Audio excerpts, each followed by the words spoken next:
Hey guys, welcome to West Coast Supercars and Classics. I'm back here today out in Saanich, West Saanich here, just north of Victoria. We drove our EV, our Taycan, out to see another EV, although it's a very different thing, and I think you'll be really interested in it because it's a custom-built project.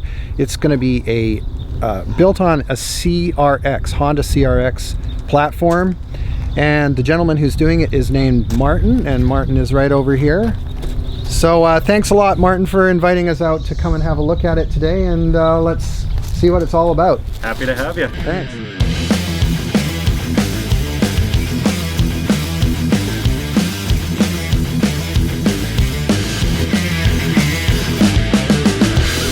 So the thing that most people are obviously interested in first and foremost when they think of EVs is the motor, and for this I've got a small rear drive unit out of a Tesla Model S. The small basically denotes that it was one of the non-performance models. So the original Model S's had a single rear large motor that they kept in the performance, but they lost in just the standard dual motor set. So I was fortunate that Carmanah Performance were willing to work with me, and they did an amazing job mounting it up. It was really the only piece of fab work I wasn't comfortable doing. I can weld, but cutting apart the back of a car to insert a motor wasn't something I was comfortable doing. Yeah, I saw this a few minutes ago when I looked in there. It looks amazing. So they've put a whole subframe in here for you for mounting the motor. And who designed the thing? Did they do all the design as well? Sean, yeah, at Carmanah, yeah, basically did it. I showed up with the car.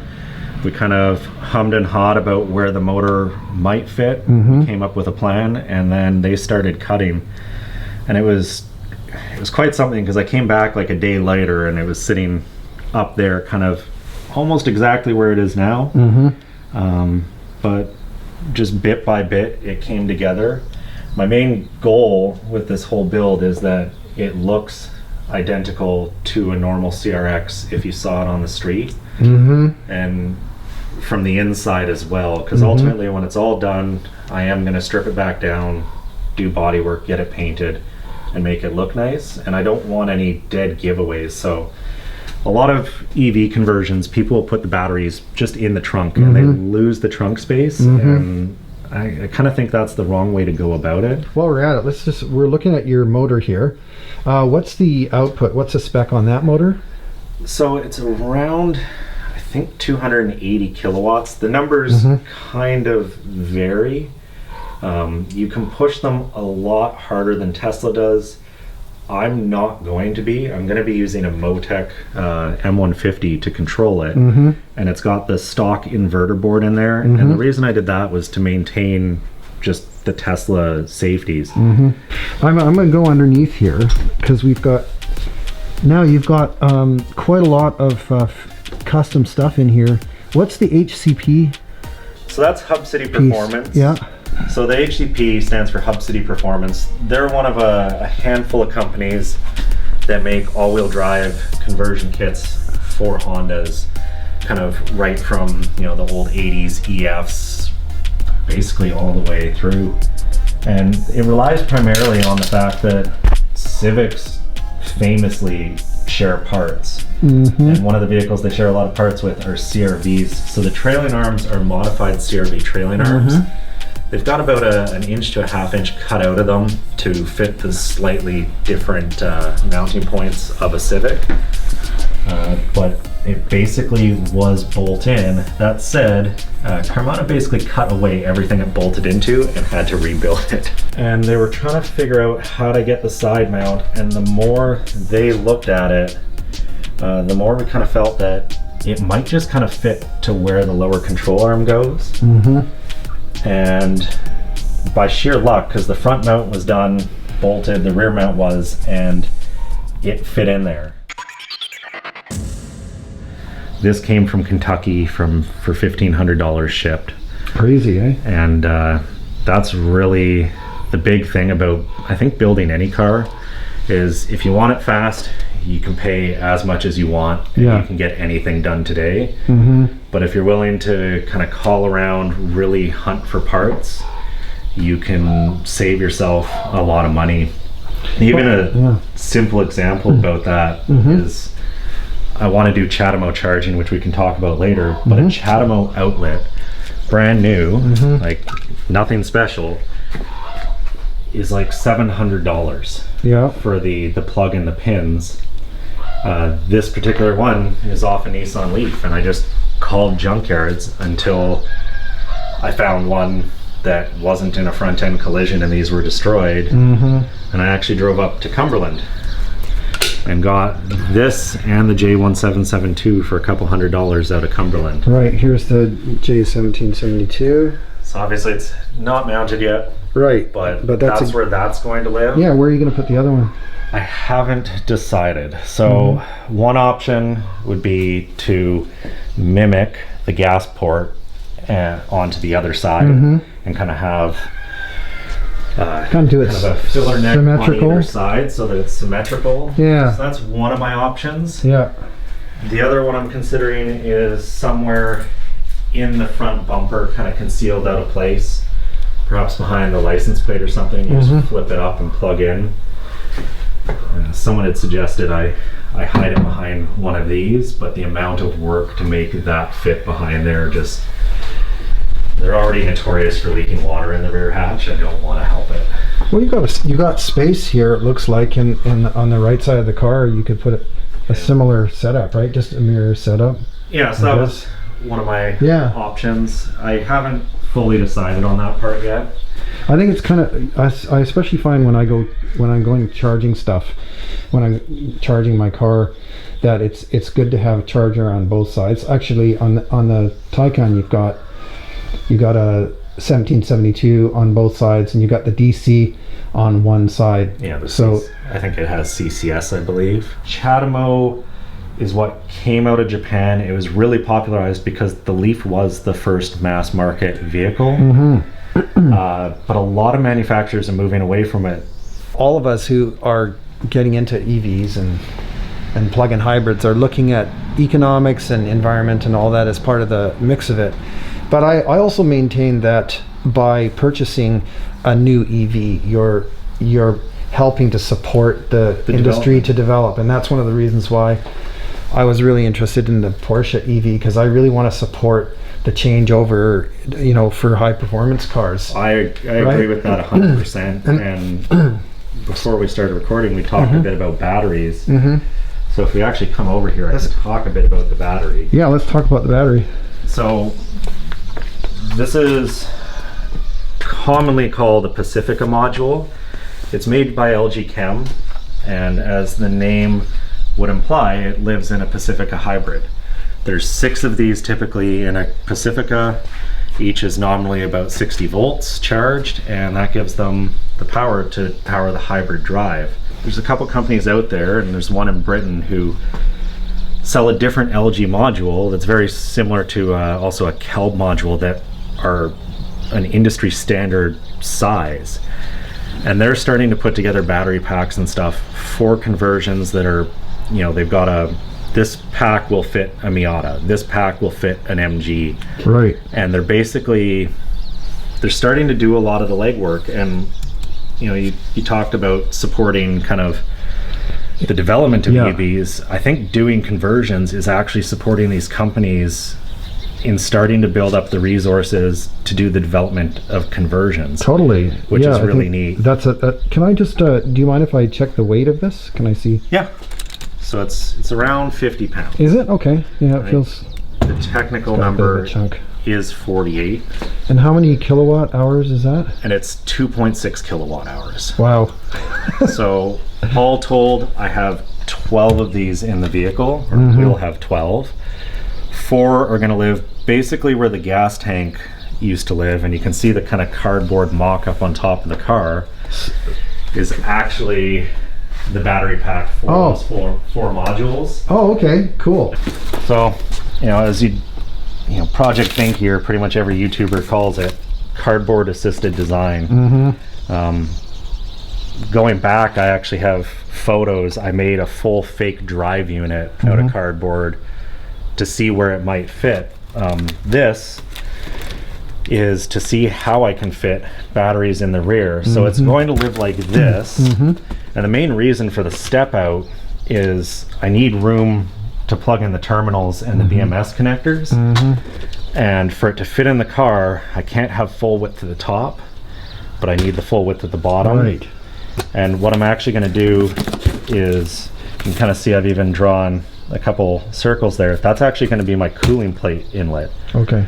One of the big things with EVs that they've been learning is that cooling and maintaining the battery temperature, and sometimes heating, is absolutely vital to a battery's health. With Nissan Leafs, they did some studies on how often people fast charged versus kind of just your normal 120 or 240. And like degradation of the battery packs was directly linked to fast charging. And people who never fast charged, even 8-9 years later, still had pretty much the entirety of their battery. And why that, to me, what stood out about that is the Leaf famously has no active cooling on their battery packs or heating. That's first gen Leaf you're talking about. Yeah. How about the current gen? I don't know much about it. Don't believe it does, because my understanding is even the current gen, 90% of the body is the same. They changed some panels, but the battery packs are even the same. So where's this going to go? So where this is actually going to live is... Get out of the way. Right down in here. Oh, okay. I'm going to get under here now. Let's go have a look. It is going to live pretty much right in there like that. Yep. So that'll be 4 modules tucked up under the car. I'm going to use the original exhaust channel to run the cooling wires and electrical hookups. And that'll be... That's very cool. That's beautiful. That's going to tuck right up there.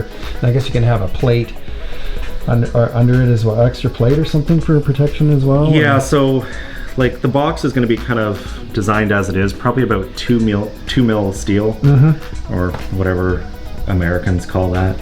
And then I'll put a thicker plate on the bottom. So the batteries are going to live inverted in there. So the thing you'll notice about the battery is the underside of it has these aluminum cooling plates. So these actually run up between all the individual cells in there and transfer the heat down here. This will be on the cooling plate, and then as I said, like, it steps out for the connections. So that's the rear pack, which is 4 of 12 modules, because I'm using 2 full Pacifica packs. Yep. The front one is basically going to live where the engine used to live. So this was my cardboard mock-up. It's kind of storage right now for some of the parts as I work out where they're going. And this will hold the other 12 modules. It's going to hold the charger and all the contactors for the HV system. And it'll be a closed-in box, you know, powder coat it, make it look nice. Probably put a fancy Honda emblem on the top. So it'll be behind the bumper somewhere. Yeah, and the bumper still gets all bolted on. And you can kind of see I've got some of the plastic because I was trying to figure out where the 12 volt battery would live. What all this rope is I'm just measuring out and using it to kind of build my fake harness before I set it out on a table and build the real one. Oh, great. Okay. So where the battery is actually going to likely live is it used to live up here, kind of on a platform next to the engine. I'm actually going to probably put it right here, tucked in and behind, kind of right in the middle of the car, a little lower than it used to live, and it leaves this area open for things like AC compressors. But to power that, you need what's called a DC to DC converter. So it takes the 400 volts or whatever voltage you're running at and steps it down to 12 volts or 14. And what's actually kind of interesting about my vehicle, I bought a pretty fancy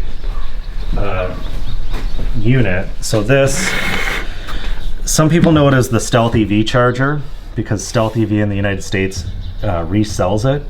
It's made by a company in China called Overtech, who do produce things for OEMs now. And this is a combined 7.2 kilowatt, I believe, AC charger and 1.5 kilowatt DC to DC converter. Okay. So this will power 1500 watts of DC load, which is think more than enough for something like the CRX that doesn't have a lot of electronics.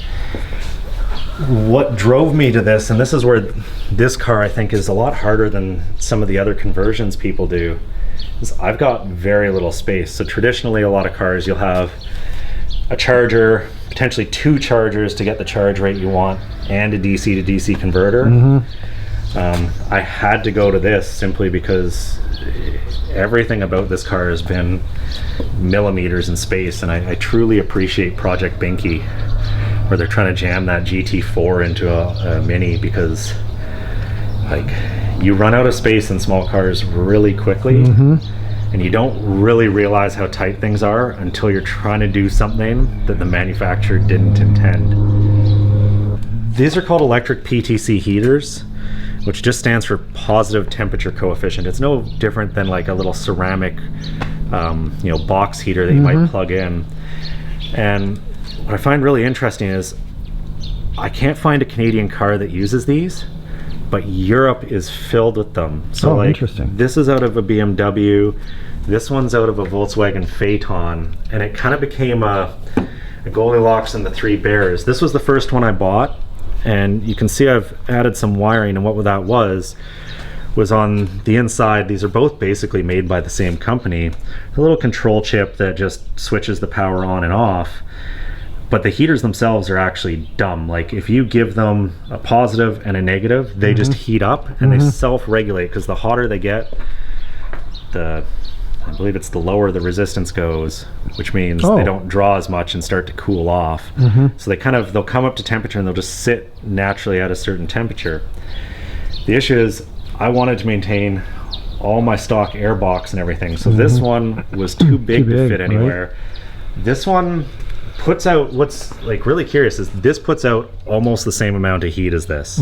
Like it's shocking how much comes out of one of these. I found a third one that's out of a Volkswagen Jetta that is actually slightly older than these, and it just has a positive and negative. There's no like smart control wired into the you know, the HVAC system. It just uses a relay to trigger it on and off, and that is living inside the car right now. So this is actually the first productive thing my 3D printer has ever done, which I don't know how well you're going to feel to get in there. I can kind of point it out. Let's see where it is first. So this is normally the blower. Yeah. And then this is the AC box, what I'm adding in. Yeah. But what I'm actually, this white right here is all 3D printed. Oh, okay. And I just cut a massive hole in the side of the AC box where it mounts to the main distribution unit, and printed out a whole bracket to hold it.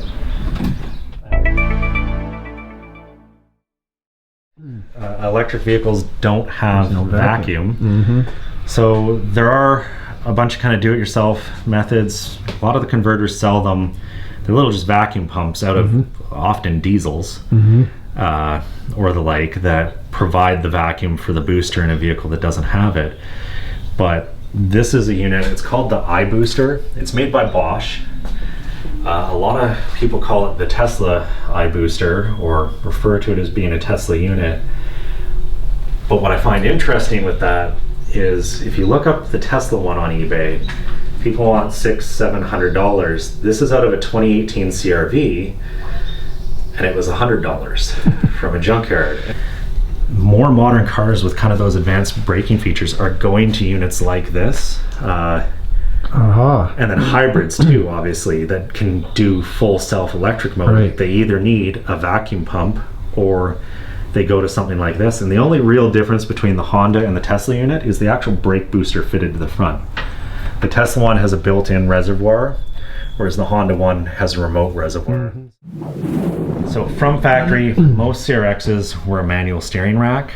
Japan got a power steering rack, and I could have gone that route, but I figured, well, if I go to a hydraulic rack, I still have to then get an electric hydraulic pump, run all the lines for that, and that would be a lot of work. Instead, I chased an entire different level of a lot of work to fit a steering got an electric rack in there,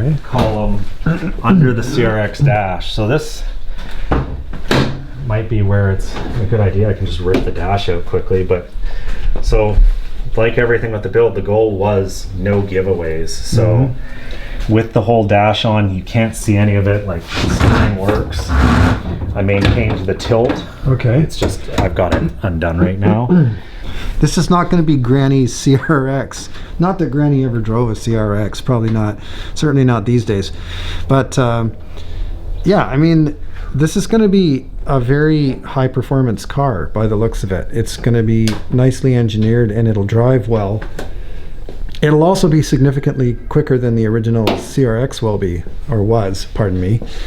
And no CRX could ever have that amount of torque out of the, you know, not even close. So you're not just replacing the drivetrain, you're improving it. With where the batteries are going, with where the motor is, the car is getting much closer to a 50-50 weight distribution. I anticipate that all said, it's going to gain 200 to 300 pounds. The question I wanted to ask you was just how you sourced this car out, and you know, the rough costs involved so far of the project, just so people get an idea of what you're up against.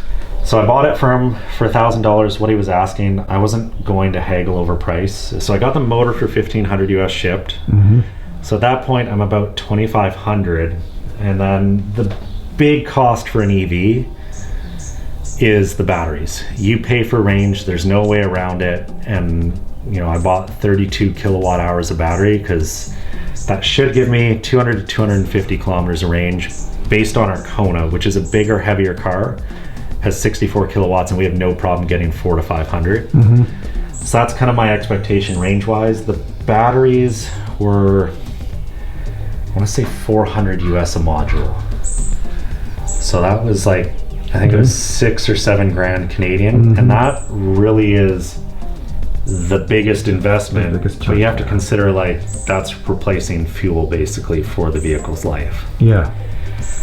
I have some custom machined cooling plates sitting in customs, and those were, I want to say that was about $1,000 total. Okay, that's really cool. Okay. Like the conversion forums, they kind of say, if you want an EV that can do 200 kilometers, buy a used Nissan Leaf. That is the cheapest, easiest way to get in the door, because you can buy those for 5-6K now. I've seen them with reasonable life left in their batteries. Oh, okay. That is a very cool part of this story, which I hadn't even thought about until now. But you know, I've wondered sometimes what is going to happen to all those existing old Nissan Leafs. And you're kind of hearing the fate clarifying here, because at the point where those entire cars cost, you know, less than buying the battery pack from someone third party, those cars are just going to be cut up for other uses, you know. Yeah. And I hadn't thought about home power systems, but why not? My girlfriend can confirm there was 4 months where every night, 4 hours a night, I was on forums reading. I'm also kind of lucky because I mentioned Sasha earlier. He's like Motec Canada, On Point Dyno, Mountain Pass Performance. He's converted a Lotus with a large drive unit, done Chatham. He's done a lot of what I'm doing, and I contacted him, and he is helping guide me in a sense on this. Right. I am using a Motec to control the Tesla. Yeah. So that was kind of that's the final big ticket item. An M150 ECU is like $3,000, $4,000. You don't have to use that. I don't have to use that. You can buy the different inverter board that you pop in for $500 and control everything with your cell phone. A lot of people say I wouldn't have even needed the power steering. I want it to be a comfortable car. Right. I want to be able to parallel park it without struggling. And even at its stock weight, that was a little much. So, and then the trailing arm kit was $1,000. Right. The axles I'm having made from the drive shaft shop just because their reputation precedes them everywhere. They're getting made, and they're going to be, I think, $1,500. The big thing there was about 10 grand of labor in the mounting of the motor. Oh, because you farmed really that out. drove the price of this build up. I kind of just skipped my head. off the top of my head, I'm thinking you're going to be somewhere between 25 and 30K on this thing. Yeah, and that's why I said if you want an EV that can do 200 kilometers, get a used Nissan Leaf. Now that we've learned a ton about this really interesting project here, I'm really so glad I came out, because I've learned a lot just from looking at this and the thoroughness of the work that you're doing, Martin. This is going to be a very solid and really good car, and so congrats on all that work you've done so far. And also I really want to thank you for taking the time to show us through this. I know there's going to be a ton of guys who are going to get a lot out of this video too, so very happy to share it. Well, you know, I'm hoping we'll come back and visit once you've done some more work and you have some things you want to show us. And I think that's great for today, and maybe if you want, I'll take you for a quick spin in the Taycan if you feel like it. Sure. All right. For riding it. Okay. Thanks, guys. Until next time.